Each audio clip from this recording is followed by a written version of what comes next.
I have become aware of a unique reactionary behavior that people have started exhibiting toward me. It is the kind of behavior that indicates I have become either very wealthy or elderly. It's not difficult to guess which. In fact, the proverbial joke line in mind, the one that says, "You know you're old when," well, this behavior I'm seeing could provide endless new material. The new form of treatment has been extended to me mostly by strangers. This makes it all the more obvious that it is definitely happening and is indeed taking on a trend. I assume my elderly status has gone public, even though I've tried to keep it to myself, despite the fact that I am sans walker and cane. So what's happening? Well, some examples. Clerks in stores are noticeably more prone to assist me before others. People are offering to carry whatever it is I happen to be carrying.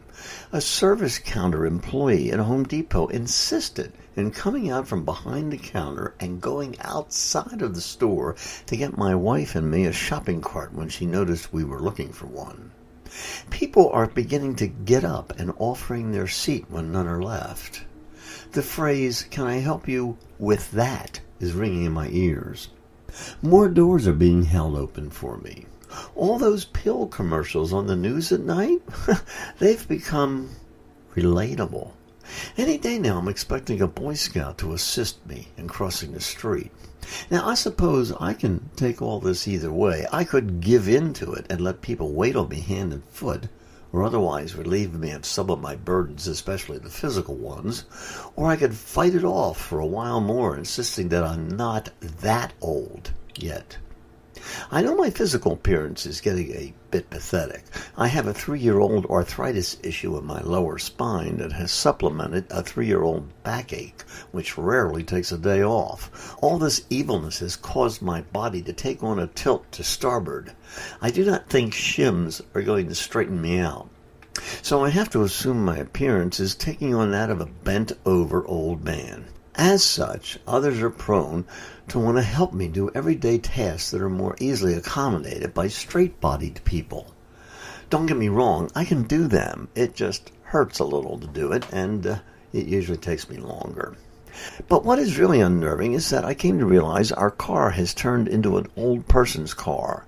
I discovered that this week when I took it in for service. I was told the last time that it had been in was January, 10 months ago. And as if that's unheard of for all the miles we used to put on the car, I was further told it has been driven only 5,000 miles since then. This is because Rosemary and I are retired now, and neither one of us are putting on the daily routine of commuting back and forth. Nowadays, the car stays in the garage, and it's pulled out for short trips only, like to the supermarket or for a doctor visit.